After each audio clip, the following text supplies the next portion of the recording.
तो दोस्तों स्वागत है आपका हमारे इस YouTube चैनल पे जिसका नाम है घोस्ट हब और आप देख रहे हैं घोस्ट हब पूजा के साथ। चलो चलते हैं आज की कहानी की ओर। यह घटना मुंबई शहर की है। एक बार की बात है, तब हम लोग 12वीं कक्षा में पढ़ते थे। मेरा नाम स्मिता है और मेरी खास सहेलियां भी है जिनका नाम सीता और पूजा था। दोनों एक दूसरे के साथ बहुत खुश रहती थी। एक दिन भी एक दूसरे के बिना बात किए नहीं रह सकती थी। वो एकदम पक्की सहेलियां थी। जब सीता की शादी तय हुई जब सीता की शादी तय हो गई तब उसने सभी सहेलियों को बोला कि मेरी शादी में आप सबको आना है और कोई भी भूलना मत, सबको एक साथ आना है और बहुत आपको नाचना कूदना है, एंजॉय करना है। आखिर फ्रेंड की शादी थोड़ी बार बार होगी। हमें आज भी याद है कि सीता की हल्दी मेहंदी हो गई थी और सोमवार को उसकी बारात आने वाली थी।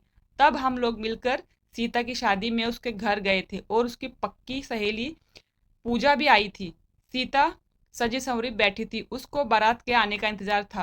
क्यों ना, क्योंकि उसका राजकुमार जो आने वाला था घोड़ी पे चढ़कर।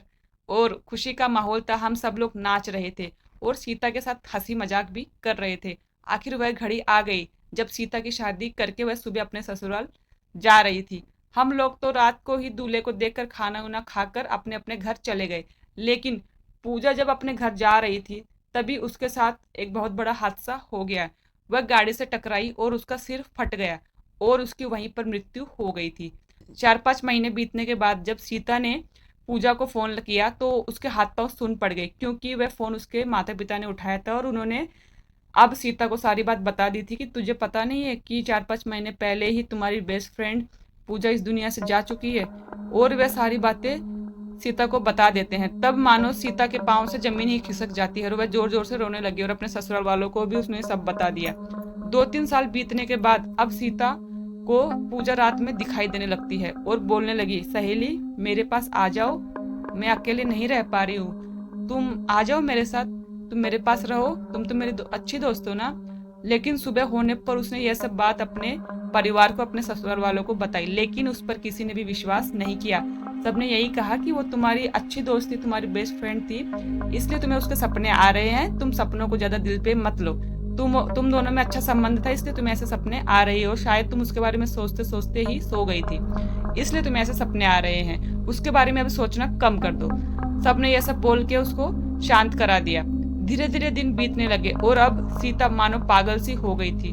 उसको कुछ पता नहीं चलता था कि वह क्या कर रही है और क्या करने जा रही है। ससुराल वालों ने परेशान होकर सीता को, अपने बेटे को बुलाकर सीता को उसके मायके भिजवा दिया। अब सीता मायके पहुंच जाती है।